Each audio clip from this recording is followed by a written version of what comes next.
Hey everybody.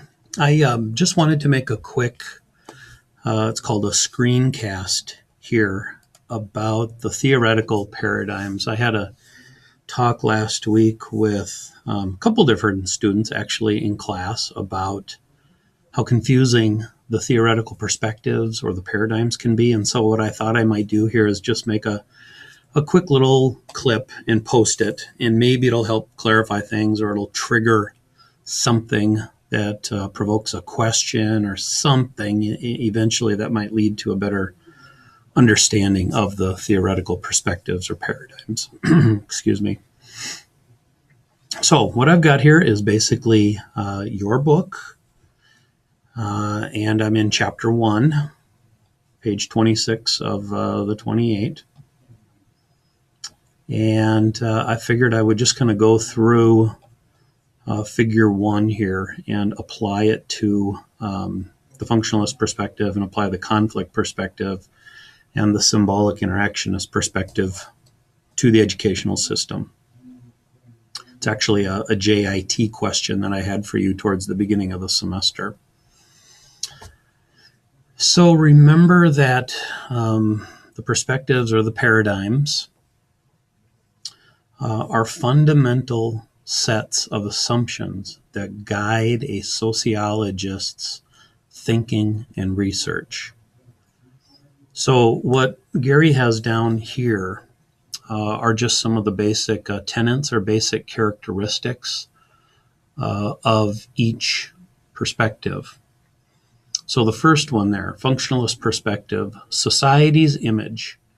Structural functionalists or functionalists look at society as being, by default, kind of in a state of balance, in a state of harmony. Okay? The name structural functionalist means that structural functionalists actually look at how a society is structured and make sure that the way a society is structured actually is functional, which means it contributes to stability and contributes to harmony. So, from the perspective of a functionalist, first and foremost, you always look at a society in terms of striving for stability and striving for harmony.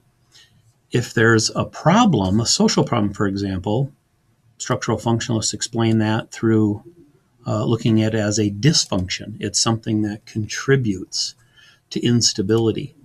It is something that is a social problem. And so what you would do is try and fix or address that social problem so that you get back to a state of stability and harmony. The educational system, for example, from a functionalist perspective, creates stability and harmony in a society. You're educating people. You're teaching them how to read. You're teaching them arithmetic. You're teaching them how to write. You're teaching them how to be productive citizens in a democracy. So the educational system is functional. The structure of our society, having free public education, contributes to stability.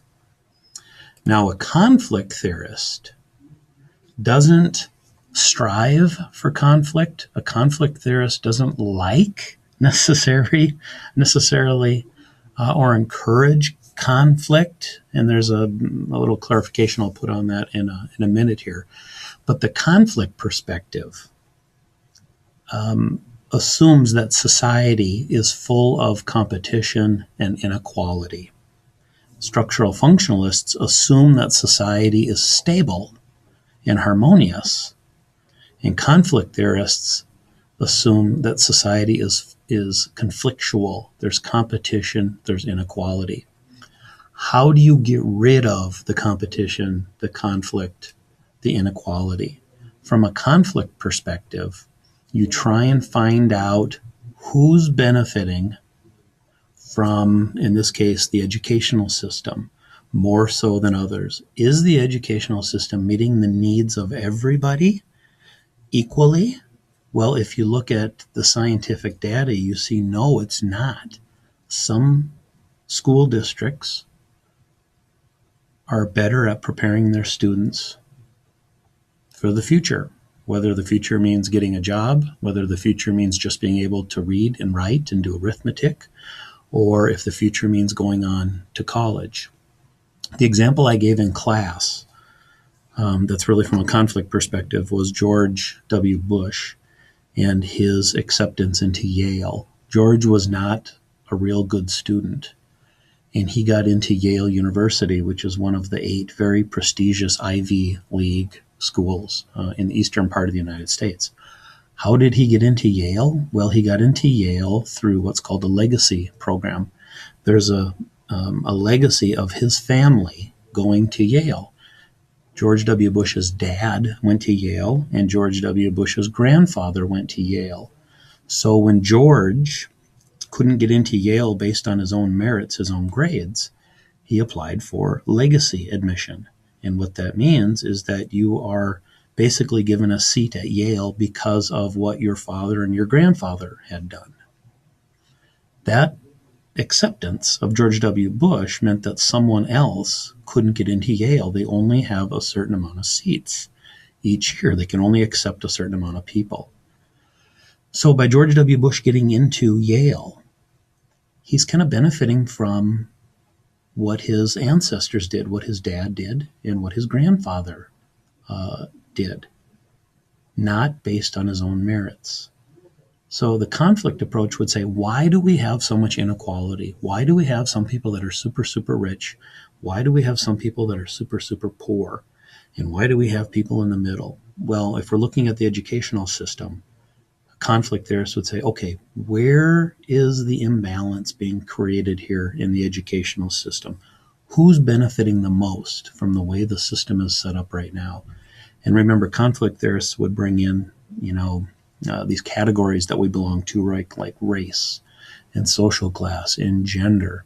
Who's benefiting from the educational system the way it's set up now by race?